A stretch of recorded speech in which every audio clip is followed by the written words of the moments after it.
Right, let us stay open for longer on a Sunday. That's what some of the biggest names in shopping are asking for. Asda, Morrisons, Selfridges, they're all back in a parliamentary offensive to extend Sunday trading hours. The retailers and some MPs want to relax laws which prevent large stores opening for more than 6 hours on a Sunday. But where would this leave? They're trying to relax those laws in England and Wales, but where would this leave Northern Ireland? Because here the law currently stands that large shops can only open between 1 and 6 p.m. on a Sunday. Callum Webster is from the Christian Institute. Why not give people the choice, Callum?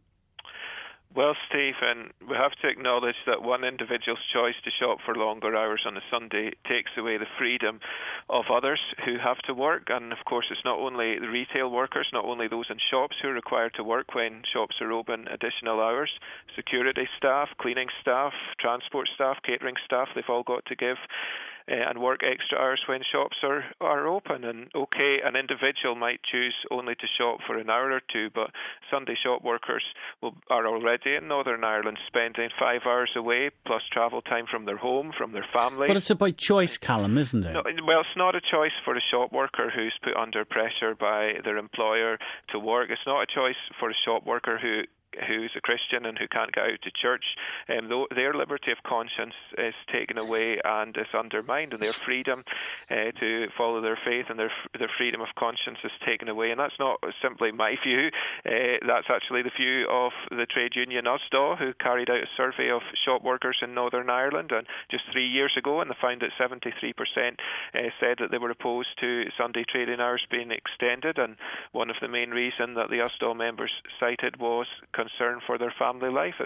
We need one day of rest where we can. And why should it be a Sunday? Why be prescriptive about it? And whose right is it to dictate that people should have a Sunday off? What if a family wants actually a Monday off or a Tuesday off?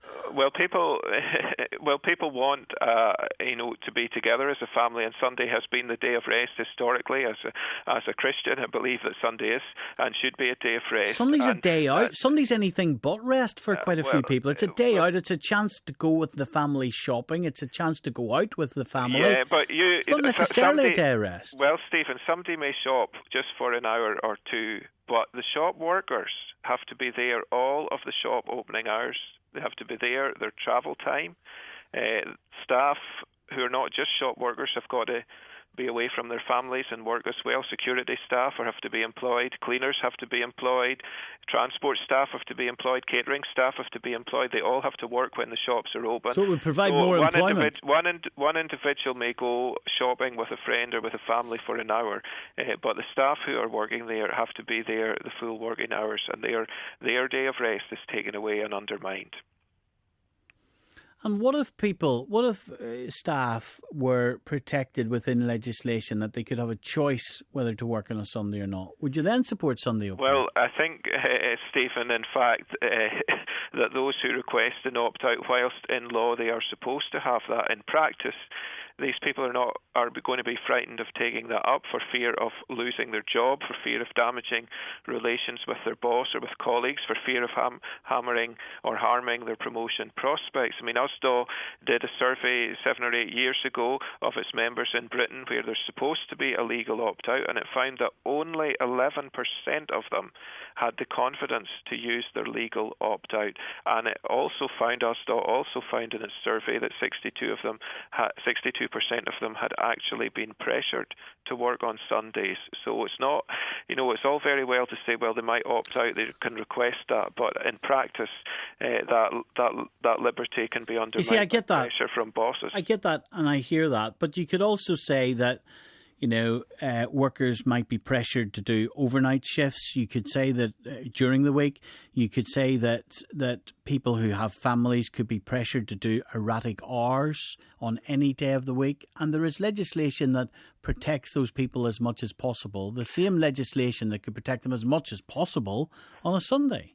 Well, no, that's not what Ulster, who are the trade union for shop workers, have found. They only found 11% had the confidence to use it in the UK. And I mean, Stephen, you've got to bear in mind, somebody who's doing a night shift, they're not, their family are not about during that night shift time, but on a Sunday, children are off school, children are at home. It's an opportunity for parents to be with their children. It's an opportunity for those who are Christians to go out to church and worship and join together with others of like mind and of like faith. And if opening hours are extended for big stores on a Sunday, people will not be able to get to church, and they will find that restrictive. And only 11% thus far in the UK have had the confidence to use that legal opt-out, according to the shop workers' trade union.